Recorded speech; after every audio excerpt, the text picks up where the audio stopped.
मागच्या 40 दिवसांपासून प्रयागराजला महाकुंभ चाललेला आहे। 144 वर्षानंतर हा योग आलेला आहे, त्यामुळे लोकांची खूप गर्दी आहे आणि महाशिवरात्रीला ह्याचं शेवटचं स्नान राहणार आहे। कुंभमेळा हा भारतीय संस्कृतीतील एक महत्त्वपूर्ण धार्मिक आणि सांस्कृतिक उत्सव आहे, ज्यामध्ये लाखो श्रद्धाळू गंगा, यमुना आणि सरस्वती नद्यांच्या संगमावर स्नान करून पवित्रता प्राप्त करण्यासाठी एकत्र येतात।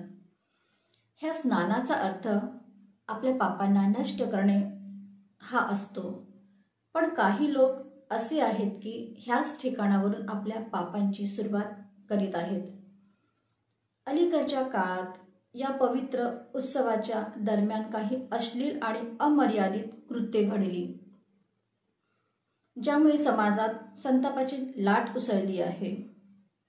सरकारी आकड्याच्या हिशोबाने 57 करोड लोकांनी स्नान केले आणि ह्यामध्ये जास्त प्रमाणात स्त्रियांनी केले। जवळपास 30 करोड स्त्रियांनी ह्यात स्नान केले। प्रयागराजमध्ये महाकुंभात महिलांच्या स्नान आणि कपडे बदलण्याचे व्हिडिओ आणि फोटो सोशल मीडिया आणि टेलिग्रामवर अपलोड करून विकले जात असल्याचे कृत्य उघड झाले। या घटनेनंतर DIG महाकुंभ यांनी तात्काळ कारवाई करून 13 FIR नोंदवले।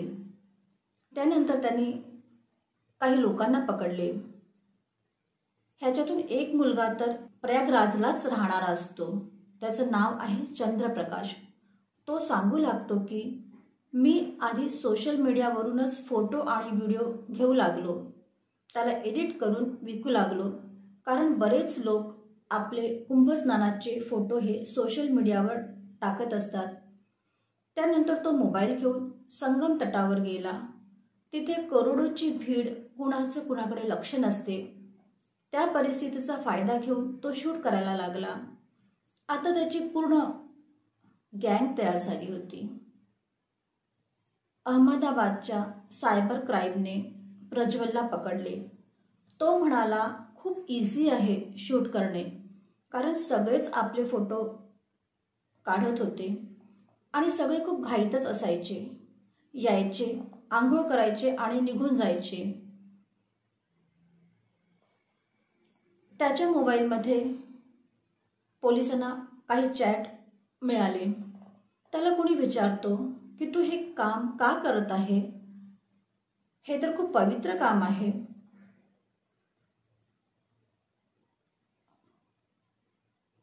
ह्यात तू असं का करतो आहे?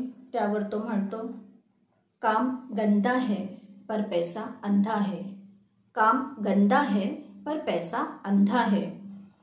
UP पोलीस, महाकुंभमेळा पोलीस म्हणाले, जे गुन्हेगार आहेत त्या सर्वांना पकडल्या जाईल, अशा कृत्यांना कदापि सहन केले जाणार नाही।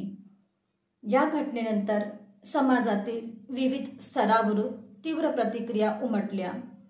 अनेकांनी ह्या कृत्यांना श्रद्धेचा अपमान आणि धार्मिक भावनांचा अपमान म्हणून पाहिले।